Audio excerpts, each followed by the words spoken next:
Okay, let's start with some big questions. What if time isn't something you travel through, but something you actually tune into? Hmm.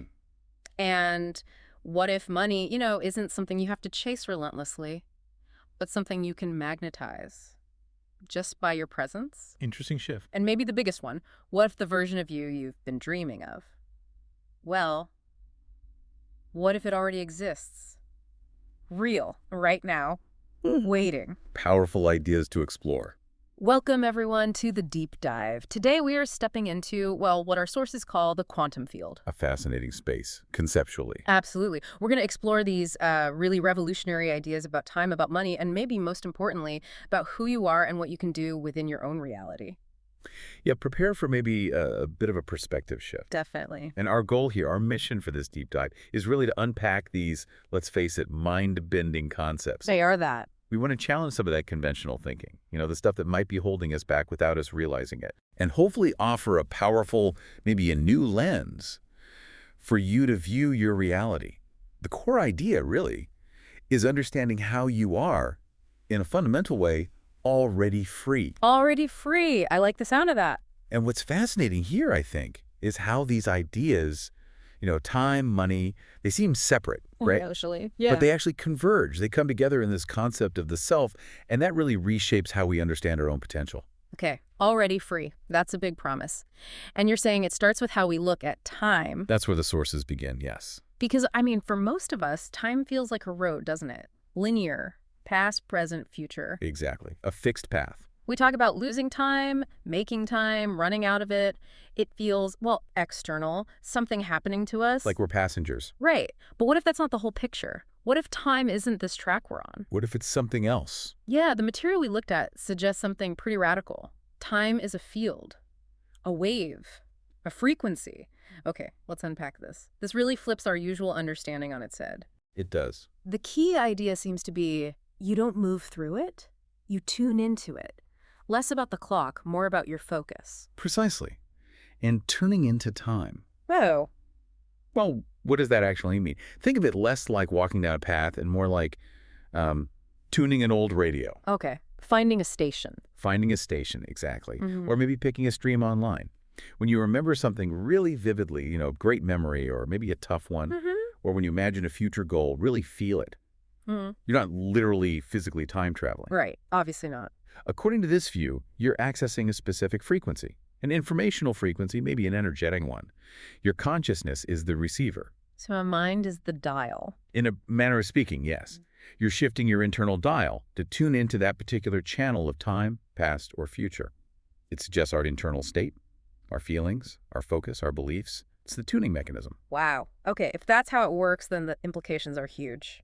Especially for the past, right? Absolutely. The idea that healing the past is real.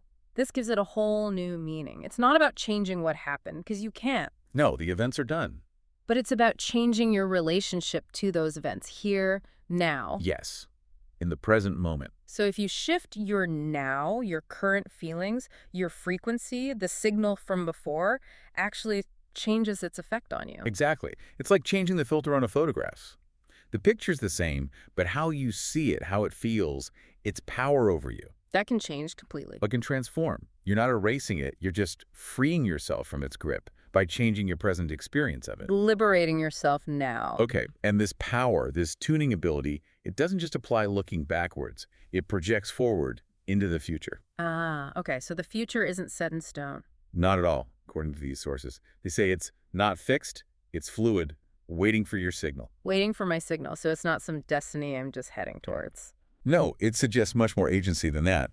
By intentionally tuning in to different frequencies now, by choosing your state, your focus, you're actively sculpting that fluid future. So I'm sending the signal. You are the broadcaster.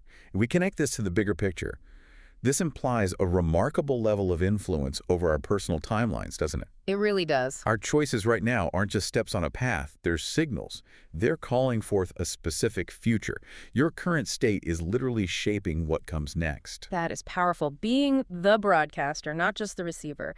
And that idea, tuning in rather than just moving along, it makes me think about money. The natural connection, yes. Because we do tend to chase it, don't we? Like it's out there, separate, something to grab, a measure of worth even. The standard view, for sure. Scarcity, effort, reward. Right. But this deep dive asks, what if money isn't something you chase, but something you magnetize? Magnetize. Different energy entirely. It challenges that whole view. It Yeah. redefines money not as just, stuff or your value. Which is a huge weight off, if you think about it. Definitely. But as energy, flow, trust. Energy, flow, trust. That's a very different framework. It is. And it's critical because it means your internal world directly connects to your external financial situation. The sources really stress this. Yeah.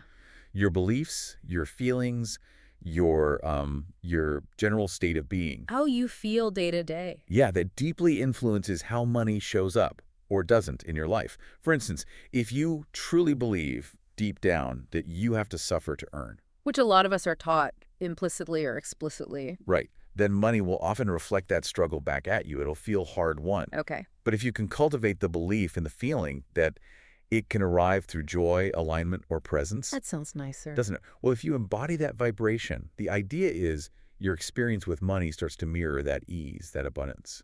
It's not just wishful thinking. It's about understanding that your inner state creates the energetic context for what happens financially. So it's about aligning your inner reality with the outer one you want. Precisely. Aligning your frequency. That's a big shift from just work harder, earn more. It means my mindset, my feelings, my sense of deservingness. That's crucial. Just as important, maybe more so than just the actions alone. And here's where it gets really interesting. Connecting the flow of money directly to your internal state and, well, your identity. Yes, this is the bridge. The sources make this key distinction. It's not just attracting money like pulling something towards you. No, it's subtler and maybe more powerful. They say, you're not attracting money, you're aligning with the version of you that already lives in overflow. Boom. There it is. So the work isn't getting something from out there.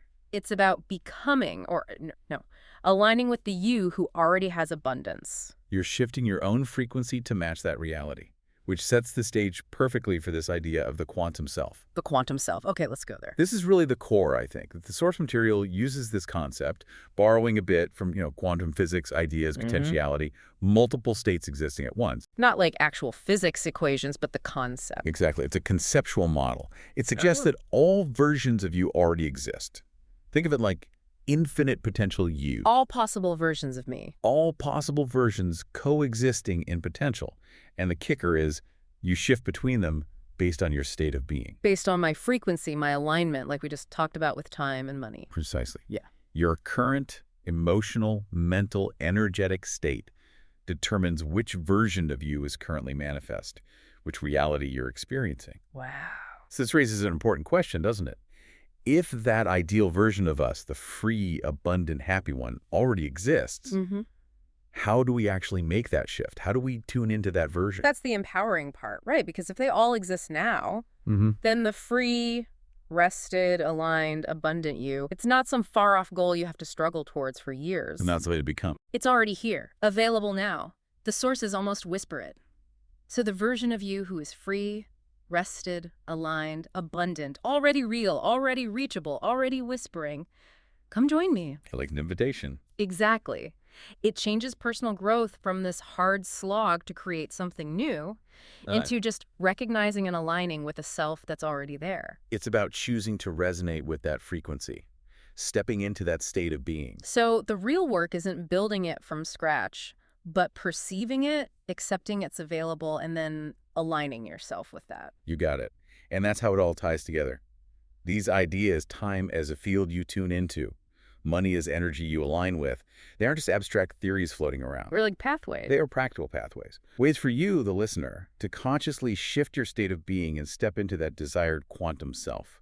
It all comes down to intentional perception and energetic alignment. Choosing your frequency. Choosing which time frequency you focus on healing the past, shaping the future. Understanding money reflects your inner state, not just effort. You are actively choosing which version of you to embody. It puts the power right back in our hands in the present moment. Your freedom, your abundance. Yeah. They aren't just future dreams. They're present realities you can align with right now. Okay, wow. That was quite a journey, shifting perspective like that. It's a lot to take in, for sure. Let's try and quickly recap the biggest takeaways from this deep dive. First, time, maybe not a line, but a field, a frequency you tune into. Giving you power over your experience of past and future. Right. Second, money, not just stuff to chase, but energy, flow, trust. Deeply linked to your inner state, your beliefs. The alignment. And third, maybe the most mind-blowing, that free, abundant, aligned version of you Already exists. already exists. Not something to build, but someone to align with, to choose. Yeah. So, like the source material reminds us, which is pretty reassuring, actually, you're not running out of time. Yeah. You're not stuck. You're already on the right timeline. Maybe the invitation is just to embrace that freedom, that power of your own alignment. It's an empowering thought. Definitely. So, considering everything we've explored today, tuning time, magnetizing money, choosing your quantum self, maybe a final thought to leave you with is this. Okay. Just ask yourself, as you go about your day, with every thought you think, every feeling you feel, every action you take, Yeah. what reality are you tuning into, consciously or unconsciously, right now? And fundamentally, what version of yourself are you choosing to align with in this very moment? Powerful question to reflect on. The choice, it seems, is always yours.